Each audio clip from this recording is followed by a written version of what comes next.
반기문 전 유엔 사무총장이 귀국한 지 딱 일주일 됐습니다. 분주하고 의욕적인 행보로 참 많은 뉴스를 생산했는데요. 반기문의 일주일 평가해 보겠습니다. 반기문 전 총장 일주일 동안 정말 동해 번쩍 서해 번쩍 정말로 바쁘게 다녔어요. 10년 동안 한국을 떠나 있었고 그 공백이 좀 매우 커 보이기도 했고요.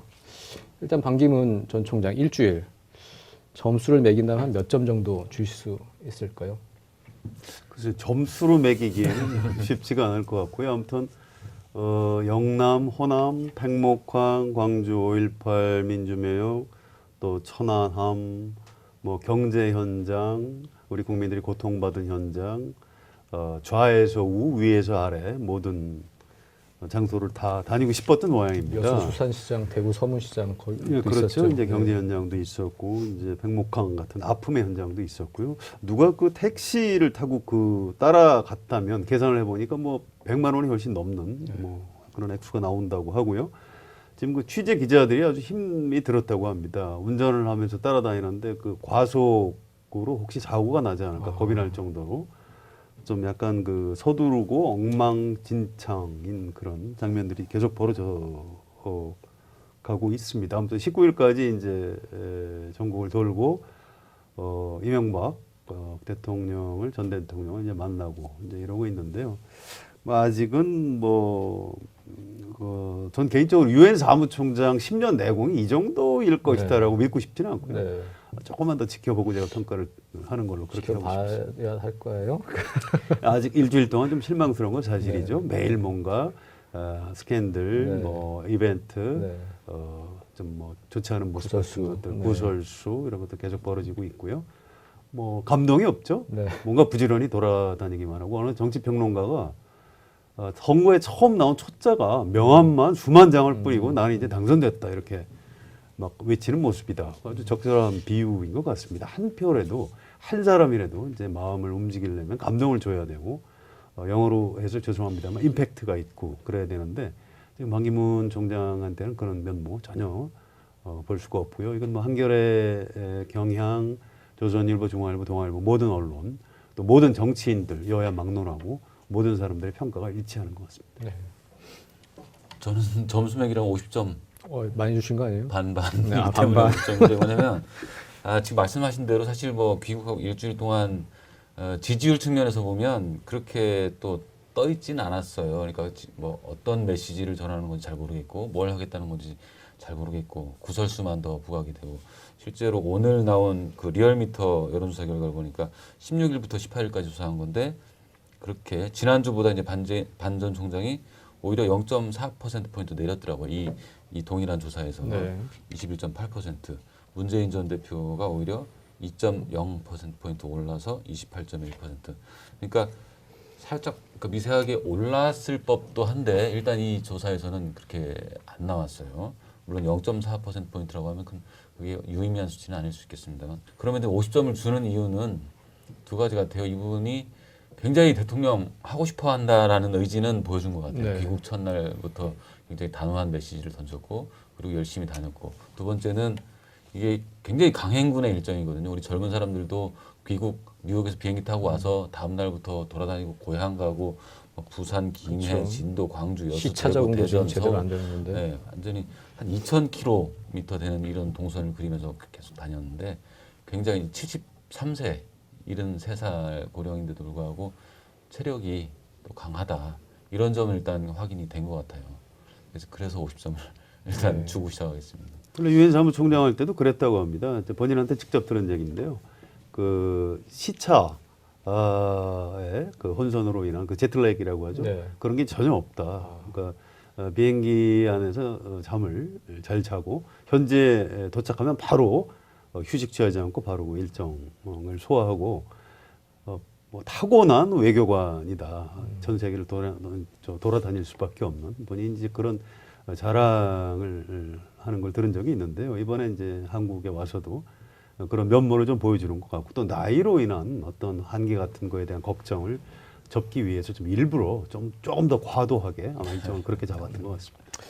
시차에도 잘 적응하는 것처럼 시대에도 잘 적응을 해야 될 것 같은데 어쨌든 한국 사회를 제대로 아직 좀 이해를 잘 못하고 있다. 변하고 있는 변한 그런 느낌이 많이 들었고 뭐 언행도 그런 게 많았고요.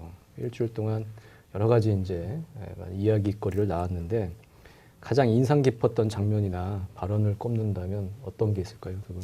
좀 절망적인 장면이 하나 있었습니다. 네. 저는 사실 10년 공백을 반기문 총장이 쉽게 메울 수 있으리라고 기대하지는 않았어요. 뭐 열심히 하려는 자세만 보여줘도 괜찮을 것이다 이렇게 생각을 했는데 조선대 강연에 가서 노력하면 안 될 것이 없다 이렇게 얘기하는 걸 듣고 이분이 꼰대처럼 비치지 않으려고 노력을 했는데 결국 사고방식은 꼰대라는 걸 드러내고 말았구나. 이게 과거 이명박 전 대통령 때 이제 이런 말을 좀 자주 했었는데요. 내가 열심히 해보니까 내가 그 현대건설 사장도 되고 국회의원도 됐고 서울시장도 되고 대통령까지 되더라. 여러분들도 열심히 하면 못할 것이 없다. 열심히 해라. 나는 되는데 당신들은 왜 안 하냐? 뭐 열심히 안 하면서 열심히 안 해서 그런 것처럼. 불만만 그렇게 네. 많느냐? 이제 이런 그 메시지로 전달이 되는 장면이 있었는데 이번에 반기문 전 총장도 그 똑같은 어떤 메시지를 준 효과가 있는 것 같습니다. 내가 열심히 해서 이렇게 유엔 사무총장까지 됐는데 여러분도 열심히 하면 되는 거 아니냐? 그러니까 이 계층 이동의 사다리가 끊어진 현실에 대해서 전혀 아무런 기본 인식이 안 돼 있는 것이죠. 그래서 이건 뭐 인상적인 장면이 아니고 좀 저 개인적으로 좀 절망스러운 장면이었습니다. 네. 지금 이명박 전 대통령하고 비교를 하셔가지고 저도 이제 얘기를 하면 이게 이제 나름 성공한 시니어들의 특징이 그대로 있는 것 같아요. 이분 반기문 전 총장 같은 경우 이제 아주 글로벌 리더가 돼서 이제 돌아온 거잖아요.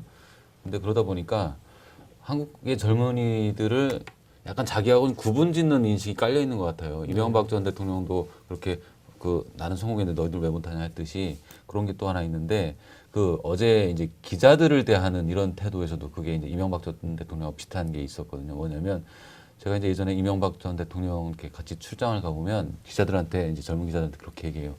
왜 이렇게 기자들이 긍정적인 사고를 가지고 좋은 면만 좀 쓰고 이렇게 해서 기사를 보도를 해줘야지 왜 이렇게 나쁘고 뭐 비리 같은 것만 켜려고 하냐.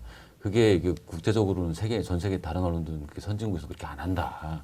여러분들도 그러니까 좀 잘 좀 해라. 그 얘기는 자기에 대한 검증보다는 좀 이렇게 긍정적인 면을 부각시켜달라는 그런 요구인 거죠. 어제 반기문 전 사무총장이 며칠 잘 버티다가 드디어 속내를 이렇게 내뱉었죠. 네. 격정 토론을 했죠. 네. 기자들한테 네. 나쁜 놈들이라고 했죠. 그러니까 뭐냐면 물론 이제 기자들한테 대놓고 공식적으로 한 말은 아니고 이제 기자들한테 하도 시달린 다음에 나와서 참모한테 따로 이제 뒷얘기로 이렇게 하면서 나한테 위안부 얘기만 계속 묻고 말이야. 아주 나쁜 놈들이에요. 뭐 이렇게 했는 게 이제 우연히 기자들한테 좀 포착이 돼서 이게 굉장히 화제가 됐어요. 근데 기자들에 대한 기본 인식, 그러니까 이 정치를 하겠다고 이 험난한 이 한국 정치의 정글에 들어와서 기자들을 며칠 대한 다음에 벌써 이렇게 그 불만을 그렇게 표출할 정도라면 조금 앞날도 굉장히 좀 불안불안하다고 볼 수 있죠. 네. 그 아까 성환영 선임 기자 말씀하셨듯이 크게 기대는 안 했지만 이 정도 일줄은 이제 모르셨다는 거고요. 저도 이제 마찬가지 생각입니다.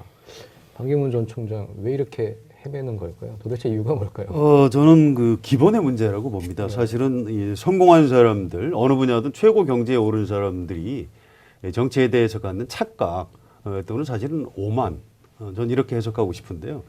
사실은 이제 전 이런 사람들을 좀 많이 봤습니다. 이제 사법시험에 높은 점수를 합격한 판검사들, 또 행시에 합격해서 이제 고위 공직에 올라간 분들, 또 뭐 열심히 공부해서 석박사 받아서 이제 아주 엘리트 교수들 이런 분들이 내가 바둑을 두면 뭐 이창호나 이세돌급은 됐을 것이고 내가 정치를 하면 3, 4선의 원내대표 정도는 따놓은 당상이고 이렇게 생각하는 경향이 있습니다.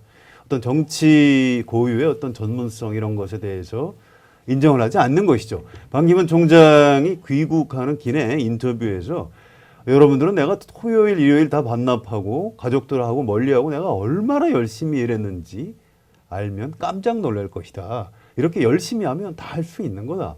이제 이렇게 표현한 대목이 나옵니다. 저는 이제 그 답변을 보고 좀 상당한 절망감을 느꼈고요. 아, 열심히 하면 정치, 그 중에서도 대한민국 대통령도 잘할 수 있다. 이렇게 착각하는 그 착각이 참 놀라웠고요. 또 하나는 그 돈 문제입니다. 이 정당에 내가 지금 돈이 여러 가지 쪼들리기 때문에 정당에 곧 입당을 해야 될 것 같다. 이런 취지로 얘기를 했는데 사실 정당은 민주정치의 어떤 가장 기본입니다. 과거에 뉴욕 특파원들하고 간담회할 때 정당이 뭐가 중요하냐? 뭐 동교동이든 상도동이든 뭐 국민들만 잘 살게 해주면 되지. 이렇게 생각하는 걸 보고 이분이 정당에 대해서 개념이 없구나. 이 정도 생각을 했는데 이번에 정당을 아예 그 추미애 대표 표현에 따르면 현금 인출기로 생각하는 이 사고방식을 보고 이분은 그 정당에 대해서 민주주의의 어떤 기본 단위인 네. 정당에 대해서 아무 개념이 없구나. 이 두 장면을 보고 저는 이 어떤 그 정치에 대해서 갖고 있는 어떤 엘리트 외교관의 어떤 오만과 편견이 대단하구나. 문제는 여기 있다. 저 이렇게 생각합니다. 오만과 편견에 기본이 안 돼 있다. 그렇습니다. 오만과 편견이 있고 정치에 대해서 기본적인 인식도 좀 잘못되어 있다. 이렇게 생각합니다. 네. 이분이 대통령을 하고 싶다는 생각은 굉장히 오래전부터 한 것 같아요. 최소한 작년 5월에 이제 한국에 와가지고 간담회를 하면서 이제 그 내년 1월에 돌아와서 한국 시민으로서 뭘 할지 고민하겠다 하면서 이제 대권 뜻을 이제 그때 밝혔고 아마 그 전부터도 고민을 많이 해왔을 거예요. 근데 그런 거에 견져서 들어와서 어떤 식으로 내가 스텝을 밟아갈지에 대한 상을 갖고 온 게 아닌 거죠. 그냥 내가 와서 열심히 일했던 거 여기 와서 통합을 내걸고 하면 되겠다. 이 정도의 막연한 상을 그대로 가지고 들어온 것 같아요. 그래서 지금도 캠프 쪽 이야기를 들어보면 여전히 계속 뒤죽박죽 하고 있대요. 이렇게 갈지를 놓고. 그래서 지금 자기들이 이제 튜닝을 하고 있는 단계라고 하는 건데 그런 이제 아무리 뭐 초반이라고는 하지만 좀 확고하게 어느 순간에 뭐 정당을 어디로 내가 욕을 먹더라도 가겠다라는 그림 정도를 가졌달지 그런 게 아닌 상태에서 그냥 다 어중간한 그 반문, 반박근혜 이 사이에서 할 수 있겠다. 이 정도 인식만 갖고 들어온 거 아닌가 이런 생각이 듭니다. 정치를 우습게 본 결과가 아닐까 싶은데요. 지금 뭐 여러 기행과 무개념 발언으로 이제 여론의 이제 질타가 상당히 높습니다. 그런데 그런 거에 비해서는 이 어떤 민생 현장에 가면 환대가 좀 대단한 것 같아요. 상당히 이제 환호도 이제 많고요. 김종필 전 총리가 이제 이런 얘기를 했습니다. 모여드는 사람들의 환호 속에 오늘의 정치 현실에 대해 안이한 생각을 가질까 걱정이 된다. 이런 얘기를 했는데 현장의 뜨거운 반응 이건 어떻게 해석해야 할지 좀 궁금하더라고요. 바닥 민심은 다른 건지 김종필 전 총재의 그런 조언이 옳은 건지 그런 건 어떻게 보세요?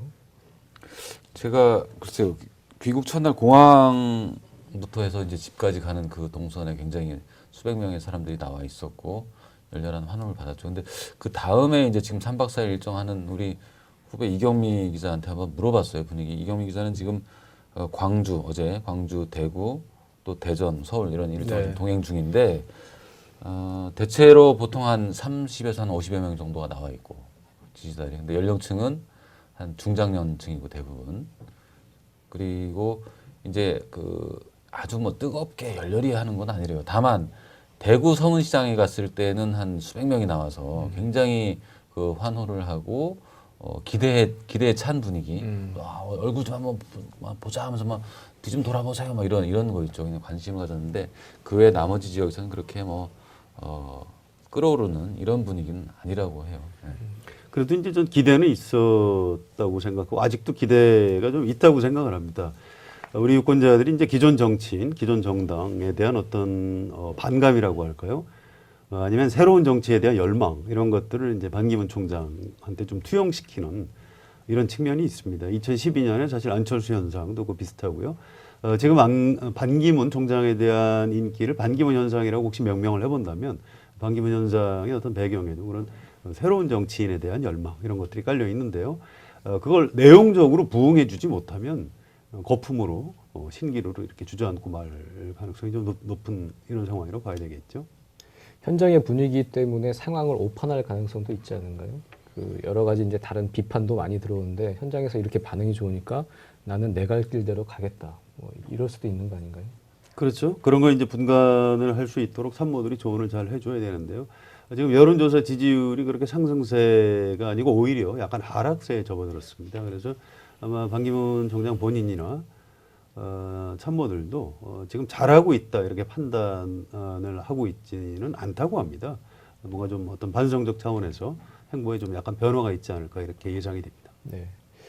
반기문 전 총장이 이제 뭐 아까 말씀하셨지만 금전적 문제 등을 얘기하면서 설 이후에 어떤 정당에 들어가겠다 이제 이런 얘기를 했습니다. 근데 반기문 매력이 점점 떨어지는 게 아닌가 싶어요. 그 박지원 국민의당 대표는 거의 뭐 반기문에게는 문이 거의 이제 닫혔다 이렇게까지 얘기를 했고 각 정당도 상당히 좀 실망감이 좀 커지고 있는 상황이죠. 그렇죠. 김종인 민주당 전 비대위 대표가 애초에 이제 반기문 전 총장에 대해서 좀 긍정적으로 얘기를 해왔었는데 어제는 별로 매력을 못 주는 것 같다 이렇게 얘기를 했죠. 그리고 뭐 안철수 대표 같은 경우는 뭐 본인이 이제 경쟁 관계에 있는 거기도 하지만 아예 설 지나서 포기할 가능성이 있다고 하면서 굉장히 이런 표현했죠. 모든 게 애매하다. 출마 여부도 반반이고 여야 인지도 반반이고 탄핵 찬반도 반반이고 진보 보수도 반반이고 정권 교체인지 연장인지도 반반이고 어느 당으로 갈지도 반반이다. 이게 실제로 이제 그뭐 보수층에서도 이런 인식이 좀 있는 것 같아요. 반 전 총장이 대체 뭘 하자는 건지 어느 쪽으로 가겠다는 건지 그러면서 좀 일단은 당분간 각자 이제 바른정당도 자기들 그 대선 주자 키우는데 주력을 하고 국민의당 박지원 대표도 이렇게 일단 우리 자강을 하자 하면서 반 전 총장 선을 긋고 당분간 정치권이 전반적으로 우리 일단 각자 키우자 이렇게 가는 분위기 같습니다. 국민의당의 박지원 대표 같은 경우에 이제 처음에 좀 밀고 당기기를 네. 하다가 매력이 없구나 이걸 눈치채면서 이제 이별 단계로 좀 접어든 것이 아닌가 이렇게 판단이 되고요.